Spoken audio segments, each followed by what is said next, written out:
let's get started with a review of Unit 1, starting with Section 1.1 on points, lines, and planes. So the first thing that we learned in this whole course was a whole bunch of vocabulary and also how to name things. So we need to be able to draw and name points. So again, a point is just a dot, and we name it with a capital letter. So we could pick like point A. We also learned how to name lines. Remember that lines go through 2 points and they go forever in both directions. So I could have line, let's say AC. We can name it with any 2 points on the line with a double arrow over the top. Or I could also call it line N with a little letter that's up there.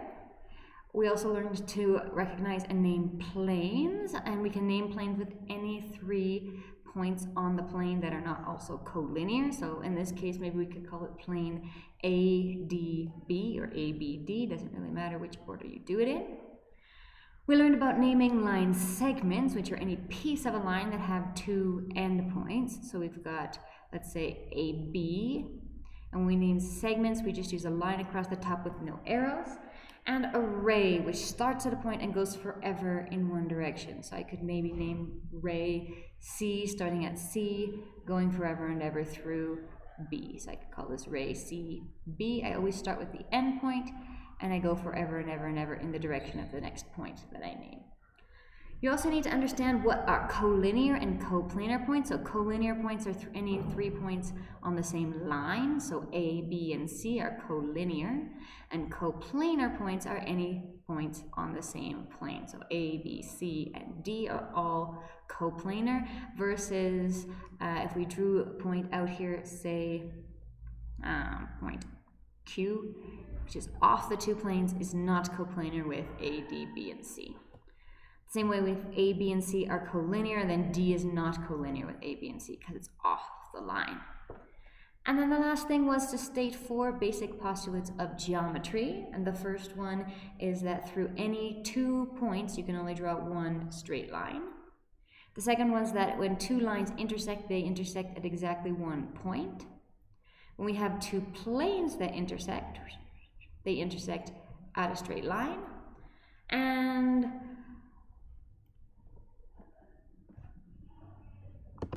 the last one is that if we have any 3 points that are not collinear, they can only be passed through exactly 1 plane. And the last thing, actually, I forgot when we were naming planes up here, we can name it with 3 letters on 3 points on the plane, or we can also use a capital letter by the plane, just like we could use a lowercase letter by the line. So a plane ADB could also be plane R, would also work. So R is not the point, it's naming the plane. So again, section 1.1 was a lot of vocabulary and just a lot of information. You might have to go back and look. Section 1.2, we did a couple things about measuring segments, how long segments are. So we needed to be able to find the length of a segment on a number line and on a coordinate plane. And on a coordinate plane, the main way we did that was with the distance formula. So we'll take a look at an example of that in a minute. We also defined what is the midpoint, exactly halfway between 2 points. So we had a formula for that. And we also learned how to mark 2 things congruent. So if E is the midpoint of DC, that means on either side, DE is the same length as EC. And we mark that with 1 tick. And a segment bisector is a line that cuts another segment in half. So AB is the segment bisector of CD, crosses through the midpoint E.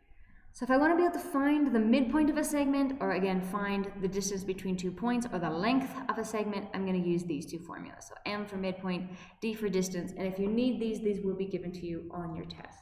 So if I have these 2 points, and I want to find the midpoint between them, again, this just works like this is a point, so this is the point x1, comma y1, and the point x2, comma y2. And I basically take that and plug that into these formulas. So x1 plus x2 would be -7 plus 5. Divide that by 2. I'm taking the average of each of my coordinates. And then y1 plus y2, so 5 plus 10. All over 2. Whoops, I did that in my head already. Let's write that. 5 plus 10.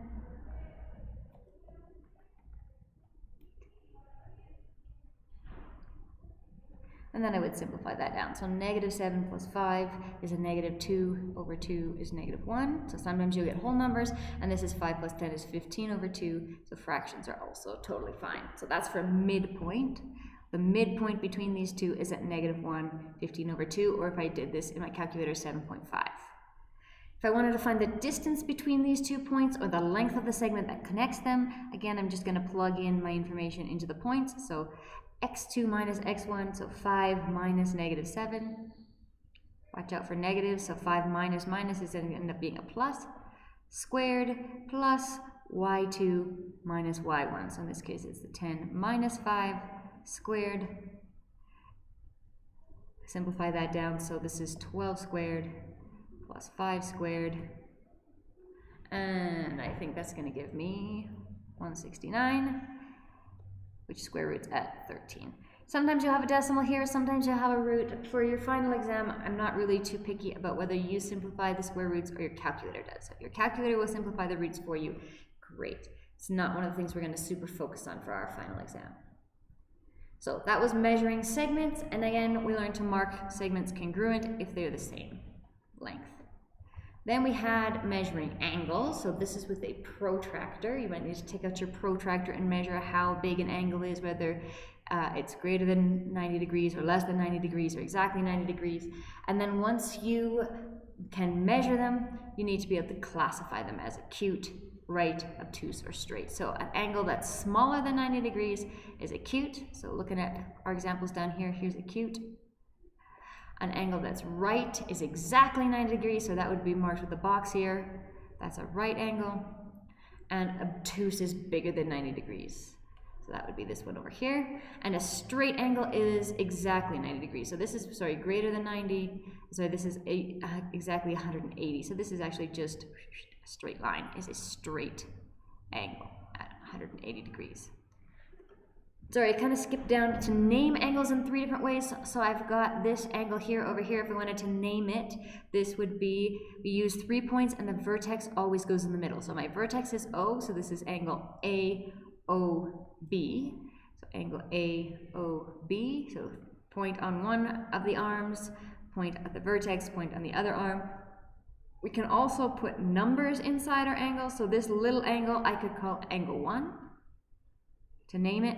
I could call this one down here angle 2. And if I only have one angle and it has a letter at the vertex, say C, this would be angle C. As long as there's only one angle and it's not split like this example, actually C is a bad choice because they already have a C. Let's call that angle D.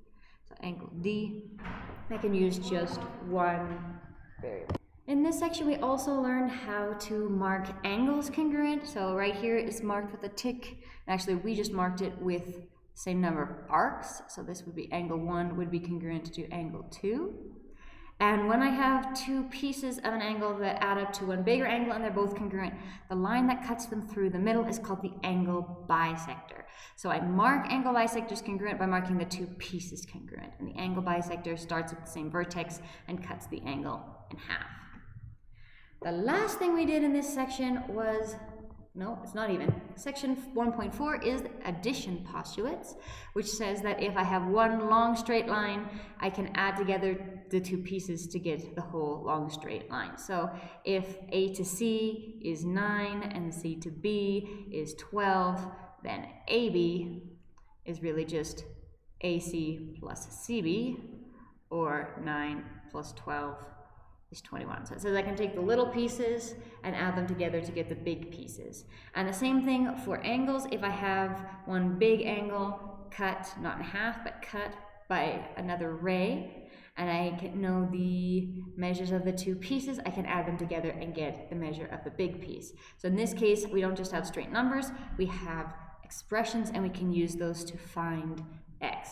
So my big one, ABD, is equal to the 2 little ones added together. So in this case, it's going to be 3x plus 7 plus 2x plus 5. And that's going to be equal to 107, the whole big angle. And then I basically collect my like terms. So 3x plus 2x is going to give me the 5x, and 7 plus 5 would be 12. To get 5x by itself, I'm going to subtract 12 from both sides. So I got 5x is equal to 95, and then if I take that and divide out the 5, I've got 95 divided by 5 is 19, so x equals 19. So in this case, that's all they asked me to find. They just said find x. If I needed to find angle ABC or angle CBD, I would take the x and plug it in here. So I go 3 times 19 plus 7 and see what that gets me. And that looks like it's equal to 64 degrees. And I could do the same thing for CBD if I needed to. Now the last thing that we did in this section, whew, this is a long unit. We've had a whole bunch of angle pairs. So we identified what are adjacent angles. So those are angles right next to each other. So let's say, let's call this angle 1, 2, 3, 4, 5. So angles 1 and 2 are adjacent, angle 2 and 3 are adjacent, 3 and 4 are adjacent, 4 and 5 adjacent, 5 and 1 are adjacent. Any two angles that are next to each other would be called adjacent.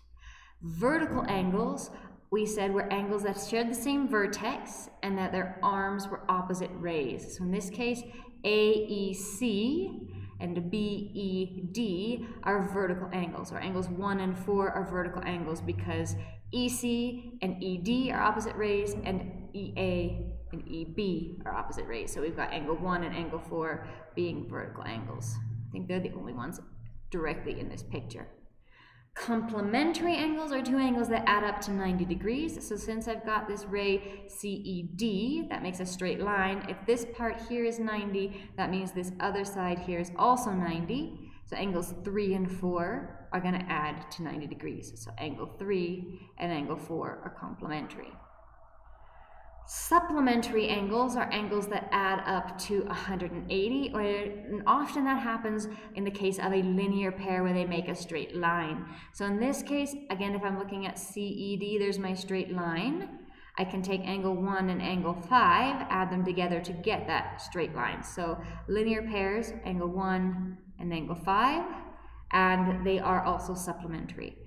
I could also look at angle AEB and say, okay, angle 5 and 4, those two are going to add together to give 180 degrees because they are also linear pairs. And then we use these angle pairs to solve for missing information, whether that was that their vertical angles are congruent, so 1 and 4 are going to be equal to each other, or whether we have like 3 and 4 are complementary, so if this is 60, this one's got to be 30, or we could use 4 and 5 and say, well, okay, if I know what 4 is and 4 and 5 add to 180, I can find out what 5 is. We did a whole bunch of stuff like that. So a lot of stuff, again, a lot of vocabulary in this unit that we use throughout the course, so hopefully you're still familiar with most of it. Good luck on your practice.